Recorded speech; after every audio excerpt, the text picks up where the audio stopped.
மறக்காம சர்ப்ரைஸ் பண்ணுங்க. தேங்க்யூ. நம்முடைய சிந்தனை, நம்முடைய கலாச்சாரம், நம்முடைய வாழ்க்கை முறை இதெல்லாம் சரியான அர்த்தத்தில் நவீனம் பெற ஆரம்பித்தன. இங்கே வீற்றிருக்கிற அறிஞர் பெருமக்கள் பலர் பாரதியிலே தோய்ந்தவர்கள். அந்த தோய்வு அப்படி தோய்ந்து மூழ்கி மூழ்கி அதிலே லயிக்கிற அனுபவம் எக்காலத்திலும் தொடர்ந்து நீடித்து பெருகும் என்பதற்கு இந்த நிகழ்ச்சி ஒரு சான்று. பாரதி மகாகவி மட்டுமல்ல, மகா புருஷர், மகத்தான சமூக சிந்தனாவாதி, சமூக விஞ்ஞானி. அவர் இந்த உலகத்தை புனருத்தாரணம் செய்ய வந்த ஒரு மகத்தான சிற்பி, சுந்தர புருஷர் என்றெல்லாம் அவரை கண்டோர் வர்ணிக்கிறார்கள். எங்களுடைய நண்பர்கள் சபையில் நாங்கள் அடிக்கடி ஒரு கேள்வியை கேட்பதுண்டு. பாரதியாரை நீ எப்படி பரிச்சயம் கொண்டாய்? முதலிலே உனக்கு என்ன பாடல் தெரியும்? இந்த கேள்விக்கு ஒவ்வொருவர் ஒவ்வொரு அனுபவத்தை சொல்லுகிற பொழுது எப்படி பாரதி வேரிலே இருந்து இந்த புதிய தலைமுறை பரிணமித்து வந்திருக்கிறது என்கின்ற சமூக உண்மையை அறிந்து கொள்கிற ஞானம் பெற முடியும்.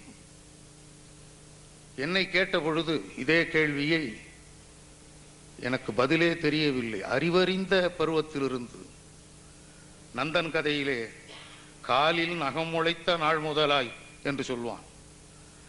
அது மாதிரி ஓடி விளையாடு பாப்பா என்ற பாடலை கேட்கிற பருவத்திலே இருந்து அவரது பகவத்கீதை உரையை பயில்கிற பக்குவம் வரை பாரதி நம்முடைய அறிவில், சிந்தையில், ஊனில், உயிரில், உடலில் கலந்து கலந்து நம்மை காலந்தோறும் உயிர்ப்பித்துக் கொண்டிருப்பதனை உணர்கிற பலரில் நான் ஒருவன். He was a force. நம்மையெல்லாம் காலம் கடந்து வாழ்கிற, நாடு கடந்து வாழ்கிற, பிரபஞ்சம் முழுதும் பரவி கிடக்கிற தமிழர்களை எல்லாம் ஒன்றிணைக்கிற ஒரு மாபெரும் சக்தி மகாகவி பாரதி என்பதனை அவரது எழுத்துக்கள் சொல்லும். சைபீரிய பாலைவனத்திலே இருந்து பீஜி தீவிலே கரும்பு தோட்டத்திலே கண்ணீர் வடித்து அழுகின்ற பெண்கள் வரை அவனது உலக பார்வை வியாபித்திருந்தது. தமிழர்கள் மகாகவி பாரதி படாத இந்த பிரபஞ்சத்தை நீங்க எங்கேயும் பார்க்க முடியாது. எனவேதான் தமிழர்கள் எங்கே வாழ்ந்திருந்த போதிலும், அவர்கள் எவ்வளவு காலத்தாலும் தூரத்தாலும் நம்மிலே இருந்து பிரிந்து போயிருந்த போதிலும் மறுபடியும் மறுபடியும் நம்மை ஒன்றுபடுத்துகிற யூனிஃபையிங் ஃபோர்ஸ் ஆக இன்றைக்கும் விளங்குகிறான். பாரதியை பற்றி நிறைய நிறைய செய்திகள் உண்டு. அவரது காலம் ரொம்ப குறுகிய காலத்தில் 39 ஆண்டு, 40 வயது கூட ஆகவில்லை. அவரை படிக்கிற பொழுது, சிலரை படிக்கிற பொழுதுதான் நமது உள்ளத்திலே இருந்து அந்த சொற்கள் வருகின்றனவோ என்று தோன்றும். எல்லாரும் கவிதைகள் எழுதுகிறார்கள், நன்றாக எழுதுகிறார்கள். பாரதியாரை விட கூட நன்றாக கவிதை எழுதுபவர்கள் இருப்பதாக நினைப்பவர்களும் நிரூபிப்பவர்களும் கூட உண்டு. ஆனால் அவனை மாதிரி காலத்தை பிணைக்கிற ஒரு மகத்தான சக்தியாக அவன் வெறும் கவிஞன் மட்டுமல்ல, ஒரு தீர்க்கதரிசியாக. கவிஞன் என்றால் சோம்பி திரிபவர்கள், சுருண்டு கிடப்பவர்கள், நிமிர்ந்து நிற்க முடியாதவர்கள், அழுக்கு பிடித்தவர்கள் என்றெல்லாம் இக்காலத்தில் பல கோலங்கள் காட்டுகிற பொழுது அவன் சற்று குனிந்து நாம நடக்கிறவனை பார்த்தால் அடே நிமிர்ந்து நட என்று தெருவிலே போகிறவனை பார்த்து வளைந்து கிடக்கிற மனிதனை பார்க்க பொறாத மனம், பன்றி போத்தை சிங்க ஏறாக்குதல் வேண்டும் என்கிற மனம், அது மொழி கடந்த மனம். அதனால்தான் அவருக்கு அச்சம் வருகிறது.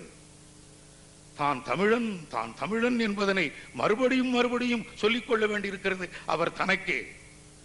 இந்த சிறப்பெல்லாம் தமிழருக்கு வந்து சேருதல் வேண்டும். சொல்லில் உயர்வு தமிழ் சொல். இந்த சொல்லுக்கு பழுதில்லை. இங்கே தமிழிலே என்ன சொற்கள் வந்து கலந்த போதிலும் இந்த சமுத்திரம் எல்லாவற்றையும் இழுத்து ஈர்த்து தனக்குள்ளே வயப்படுத்திக் கொள்ளும். சென்றிடுவீர் எட்டு திக்கும் கலை செல்வங்கள் யாவும் கொணர்ந்து இங்கு சேர்ப்பீர் என்றால் எல்லா கலாச்சாரமும் வந்து இங்கு கலக்கட்டும். அந்த சவாலை இந்த மொழி ஏற்றுக்கொள்ளும் என்று சொல்லுகிற தெம்பு இருந்து இல்லாவிட்டால் மெல்ல தமிழினி சாகும் என்று சொல்பவர்கள் மேதைகளாக இருக்க முடியாது என்றான் பாரதி. மெல்ல தமிழினி சாகும் என்று அந்த பேதை உரைத்தான். அது பேதையர் சொல் என்று சொன்னான். தமிழ் செத்து போகும் என்பது பேதையர் சொல். இங்கு கூறத்தகாதவர்கள் கூறுகின்ற சொல். கொன்றிடல் போல் வரும் வார்த்தை. இங்கு கூறத்தகாதவன் கூறினன் கண்டீர் மெல்ல தமிழினி சாகும் என்று சொன்னான் அந்த பேதை. என்ன விபரீதம்! சான்றோர்களும் ஆன்றோர்களும் புலவர்களும் கற்றோரும் இன்று மெத்ததான் கவலைப்படுகிறார்கள் தமிழ் செத்து போகும் என்று. அது சாகாத மொழி. என்றும் உள தென்றமிழ். என்றும் என்றால் 3 காலம். இது இருந்தது, இருக்கிறது, இருக்கும் என்று சொல்லத்தக்க தகுந்த சொரூபம் உடையது. எனவே நான் கற்றதெல்லாம், நான் சிந்தித்ததெல்லாம், நான் பெற்றதெல்லாம் பாரதியிடமிருந்துதான். ஒரு வாரிசை இந்த விஷயத்தில் உரியவனே உருவாக்குவதில்லை. நானே ஒரு வாரிசை உருவாக்கினால் அது நான் நினைத்துக் கொண்டிருப்பேன் அனுமார் என்று அது குரங்காக முடியும். அது அப்படிப்பட்டவர்களை அது உற்பத்தி செய்கிறது. அவனுடைய சொற்கள், அவன் வாழ்ந்த வாழ்க்கை, அதை பற்றி நல்லாரை காண்பதுவும் நன்று, நலமிக்க நல்லார் சொற் கேட்பதுவும் நன்று, நல்லார் குணங்கள் உரைப்பதுவும் நன்று. அதனால்தான் பாரதியை பற்றிய செய்தி பரவுதல் வேண்டும். அது தமிழனை பற்றிய செய்தி. அது தமிழனை பற்றிய செய்தி என்றால் இந்தியாவின் சிறப்பான சிந்தனையின் சாரம் என்ற அர்த்தம். தொன்று நிகழ்ந்தது அனைத்தும் உணர்ந்திடும் சூழ்கலை வாணர்களும் என்று பிறந்தவள் என்றுணராத இயல்பினல் என்று சொல்வது இந்த தேசத்தை மட்டுமல்ல, இந்த மொழியை. ஆகவே இந்த மொழியின்பால் அக்கறை கொண்ட அன்பர்கள் வேறு நாடுகளிலும் இருக்கிறார்கள். அவர்கள் வேற்று மொழியிலே வல்லவர்களாகவும் இருக்கிறார்கள், வேறு துறைகளிலே வல்லவர்களாகவும் இருக்கிறார்கள். இதெல்லாம் பாரதியார் கண்ட கனவு. பெண்கள் சிகரெட் பிடிக்கிறார்கள் என்றால் பாரதியார் கண்ட கனவு. அவன் என்ன அந்த சாதிக்காரன் இப்படி நிமிர்ந்து நிற்கிறான் என்றால் அது பாரதியார் கண்ட கனவு. இவன் என்ன தெருப்பொருக்க வந்தான் மந்திரியாக இருக்கிறான் என்றால் அது பாரதியார் கண்ட கனவு. இவன் என்ன ஒன்றும் படிக்காதவன், இவனிடம் வேத நுட்பம் விளங்கி நிற்கிறது என்று சொன்னால் அது பாரதியார் கண்ட கனவு. எனவே அவரது கனவுகள் எல்லாம் பலித்திருக்கின்றன. அவர் கண்ட கனவு பலித்த யுகத்தில் நாம் வாழ்கிறோம். இனிய பொழில்கள், நெடிய வயல்கள், எண்ணரும் பெரும் நாடு, கனியும் கிழங்கு தானியங்களும் கணக்கின்றி தரும் நாடு, நித்தம் நித்தம் கணக்கின்றி தரும் நாடு என்று அவன் பார்த்து வர்ணனை பண்ணவில்லை. அது பாழ்பட்டு நின்ற பாரதம், தாழ்வுற்று வறுமை மிஞ்சி விடுதலை தவறி கெட்டு பாழ்பட்டு நின்ற பாரதத்தில் அவன் கனவு கண்டான். இன்றைக்குதான் அது நித்தம் நித்தம் உலகுக்கெல்லாம் அன்னதானம் செய்கின்ற நாடாக உயர்ந்திருக்கிற நாடு. இன்னும் என்ன தானம் வேண்டும்? உலகுக்கெல்லாம் சிரமதானம் செய்கின்ற நாடு. இன்னும் என்ன வேண்டும்? உலகுக்கெல்லாம் ஞானதானம் செய்கின்ற நாடு. இன்னும் என்ன வேண்டும்? பாரதியின் கனவுகள் எல்லாம் பலித்திருக்கிறது. அந்த பலனின் விளைவு நாம். எனவேதான் நல்ல சந்ததியினர் பிதர்களை மறக்காமல் இருப்பார்கள் என்பது மட்டுமல்ல, பிதிர் கடனையும் தவறாமல் நிறைவேற்றுவார்கள். திருலோக சீதாராம் என்ற நண்பர் பாரதி புத்திரர். நாமெல்லாம் பாரதியின் புத்திரர்கள். அவருக்கு ஆண் வாரிசு கிடையாது. யாருக்கு? மகாகவி பாரதியார். இது இவருக்கு ரொம்ப வருத்தம் தந்து பாரதியார் இறந்த தினத்தன்று அவர் ஒவ்வொரு ஆண்டும் அந்த பிதற்கு செய்ய வேண்டிய கடன்களை எல்லாம் நிறைவேற்றுகின்றவர். நம்பிக்கை இருக்கிறதோ இல்லையோ, இருக்கிறதை நம்புங்கள் அல்லவா? கடவுள் இல்லை என்று யோசிக்கிறவர்களுக்கு தானே நம்பலாமா? கூட இருக்கிறது எல்லாவற்றிலும் கடவுளை பார்க்கிறவர்களுக்கு எல்லாவற்றிலும் எழுதுகோல் தெய்வம் எழுத்தும் தெய்வம் என்று எழுத்தாளர்களுக்கெல்லாம் மந்திரம் போல் சொல்லை கற்றுத்தந்தவன் மகாகவி பாரதி. எனவே அவன் புகழை பாடுவதற்கு நேரம் கிடையாது, காலம் கிடையாது, நாள் கிடையாது. அதற்கு நமது விதி, நமது சுவாசம் பாரதி. எனவே நண்பர் முருகானந்தம் அற்புதமான தமிழ் பணி செய்திருக்கிறார்.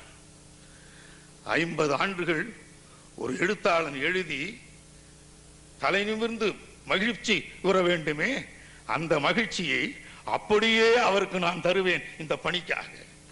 என்ன அற்புதமான பணி! சினிமா ஒரு மனிதன் செய்கிற காரியம் அல்ல. எனக்கு அதை பற்றி எனக்கு கவலை இல்லை என்று சொல்லியிருக்கிறேன். என்ன சினிமா இப்படி கட்டு போடுத்தேன் என்றெல்லாம், சினிமா கேடு கட்டா என்ன என்று சொன்னேன். நீங்கள் கேடுற்ற விஷயங்களை குறித்து என்னிடம் கேள்வி கேட்டீர்கள் என்றால் கெடட்டுமே, கெட வேண்டியது கெடட்டுமே, அழிய வேண்டியது அழியட்டுமே, அப்பொழுதுதான் அற்புதங்கள் தோன்றும். எனவே கெடுவதை போர் யாராவது தடுக்க முடியுமா? சில விஷயங்கள் கெடாது, சில விஷயங்கள் அழியாது. அத்தகையது மொழி, அத்தகையது கவி, அத்தகையது கலை, அதற்கு கேடு இல்லை. எனவே இந்த அற்புதமான பணியை செய்து நாமெல்லாம் வாரிசுகள். நான் எப்பொழுதுமே நான் பாரதியின் வாரிசு என்று நானாகத்தின் மேற்படி திருலோக சீதாராம் பிதற்கடன் நிறைவேற்றி தன்னை வாரிசு என்று நினைத்துக் கொண்டாரோ, அதுபோல் பாரதியார் இட்ட கட்டளைகளை நிறைவேற்றுதல். அவர் என்ன சொன்னார்? தெளிவாக தெரிந்து கொள். அப்புறம் இன்னொருவருக்கு தெளிவு ஏற்படுத்துவதற்காக சொல்லு. அடிப்படையா எனக்கு இருக்கிற குழப்பத்தெல்லாம் சொன்னா நான் எழுத்தாளனே இல்லை. ஐயோ, குழப்பம் என்னுடைய அனுபவமாம், அதை நான் சொல்லுகிறேன். இல்லை, தெளிவுறவே அறிந்துவிடுதல், தெளிவுறவே தெளிவு பெற முடிந்துவிடுதல். சொல்லுவதன் மூலம் இன்னொருவருக்கு தெளிவு ஏற்பட வேண்டும். புரியாத விஷயங்கள் என்றால் எனக்கு சம்பந்தம் இல்லாதது என்று இந்த காலத்திலும் நான் ஒதுக்கி விடுவேன். அது ரொம்ப பெரிய விஷயமாக இருக்கலாம். எனக்கு புரியவில்லை என்றால் it is irrelevant to me அர்த்தம். கணக்கு எனக்கு irrelevant, எனக்கு இன்னை வரைக்கும் தெரியாது. ஆனால் இந்த கணக்கு இல்லாமல் உலகத்தில் எந்த காரியமும் இல்லை என்கிற பொழுது நாம் எதற்குமே லாயக்கற்றவன் என்கிற தாழ்வு உணர்ச்சி எனக்கு 65 வயதுக்கு பிறகு இப்பொழுது ஏற்படுகிறது. ஏனென்றால் பள்ளிக்கூடத்தில் கணக்கு சொல்லி கொடுத்தால் இந்த மைதானத்தில் எவ்வளவு நீளம் எவ்வளவு அகலம்னா இது ஏண்டா நமக்கு என்று தோணும். நான் என்னத்துக்கு மைதானத்தை போய் அளக்க போகிறேன்? நான் எந்த பொருளை நிற்க போகிறேன்? எனக்கு வியாபாரியாக வேண்டும் என்றோ, பணம் சேர்க்க வேண்டும் என்றோ, உத்தியோகத்துக்கு போக வேண்டும் என்றோ, வெளிநாடு போக வேண்டும் என்றோ, இதெல்லாம் ஆசை இல்லாத நான் ஏன் படிக்க வேண்டும்? இது கணக்குக்கு இதெல்லாம் வேண்டும், ஒரு விஞ்ஞானிக்கு இதெல்லாம் வேண்டும். அப்புறம் தோணுது, அடே பாரதியாரும் நம்ம கேசுதான், அவருக்கும் கணக்கு பிடிக்காதான், கணக்கு மணக்கு பிணக்குன்னு எழுதி வைப்பார் அவரு. இப்படி பாரதியாரோடு ஒரு ஒற்றுமை கண்டேன். அதற்கு மேல என்னன்னா, நம்ம மாதிரியே வெளியில சொல்ல வெக்கம், இளம் வயதில் பாலிய பருவத்தில் அரும்பு மீசை கூட முளைக்காத ஒரு பருவத்தில் 9 வயசு பொண்ணு மேல காதல், வெளியில சொன்னா அடிப்பாங்க. பாரதியார் சொல்றார், நானும் அப்படித்தான். 9ஆய பிராயத்தள், நான் அந்த வயசுல படிக்கிறேன். 9ஆய பிராயத்தள் என் விழிக்கு ஓது காதை சகுந்தலை ஒத்தனள் என்பது யாருக்கும் வியப்பினை நல்கும். எனக்கு நல்கல, நானும் அதே கேசு. என்பது யாருக்கும் வியப்பினை நல்கும் பிழை என்மிசை உண்டுகொல், அன்பு எனும் பெரு வெள்ளம் இழுக்கு மேல் அதனை யாவர் பிழைத்திட வல்லர், முன்பு மா முனிவோரை வென்றவில் முன்னர் ஏழை பிள்ளை என் செய்குவேன் என்று பிள்ளை பிராயத்தில் நான் படிக்கிறேன். ஏனென்றால் முதல் பக்கத்தில் இருந்து படிச்சுட்டே போனா நம்ம எங்கெங்கயோ கொண்டு போகிறது. உலகத்தை எல்லாம் காட்டியிடுவது ஒரு சிறு புத்தகம். அது தமிழனாய் இருக்கிற ஒவ்வொருவனுக்கும் அது பைபிள். கிறிஸ்தவனுக்கு எப்படி பைபிளோ, இஸ்லாமியர்களுக்கு எப்படி குரானோ, மார்க்சிஸ்டுகளுக்கு எப்படி மார்க்ஸ் கேபிட்டலோ, அதுபோல் தமிழர்களாகிய நம் அனைவருக்கும் கையிலே இருக்க வேண்டிய நம்முடைய மதம், தமிழ் ஒரு மதம் என்றால் நம் ஒவ்வொருவர் கையிலும் நாளை வளர்ச்சிக்கும் வழிகாட்டுகின்ற மதம் என்றால், உலகத்தில் ஏற்படுகின்ற சகல முன்னேற்றத்திற்கும் முன்னோடியாக ஓடி நின்று சங்கநாதம் ஊதுவது தமிழ் என்றால், பாரதியார் புத்தகத்தை தமிழர்கள் ஒவ்வொருவரும் தங்கள் வாழ்க்கை குறிப்பாக கையிலே வைத்து இந்த தன்னை உயர்த்திய அனைத்தையும் தனக்கு எப்படி பிள்ளைகளுக்கு பெற்றவன் தருவானோ அது மாதிரி தமிழ் சந்ததியினருக்கு பாரதியார் தந்து போயிருக்கிறார். பாரதியார் நமக்கு விட்டு சென்ற சொத்துக்கள் புதுமைப்பித்தன் எழுதுகிறார். குயில் பாட்டு, கண்ணன் பாட்டு, கனகசுப்புரத்தனம் என்கிற பாரதிதாசன். பாரதியார் நமக்கு விட்டு போன சொத்துக்களில் அது ஒன்று என்று கனகசுப்புரத்தனம் என்ற பாரதிதாசனை மட்டுமே கண்டிருந்தார் புதுமைப்பித்தன். இன்று காலம் காட்டுகிறது, பாரதிக்கு பிறகு தமிழிலே பிறந்து வளர்ந்து தமிழ் பேசுகிற, தமிழ் எழுதுகிற, தமிழிலே சிந்திக்கிற அத்தனை பேரும் பாரதியின் வாரிசுதான் என்று. எனவே அந்த வாரிசுகளில் ஒருவரான திரு முருகானந்தம், இந்த படத்தை இயக்கியிருக்கிற திரு அன்ஷன்குமார், இதை வாழ்த்த வந்திருக்கிற நண்பர் தேவடர் பாஸ்கரன், இவர்களை எல்லாம் பாராட்ட வந்திருக்கிற நீங்கள் எல்லாரும் பாக்கியவான்கள். நானும் அவ்வாறே. வணக்கம்.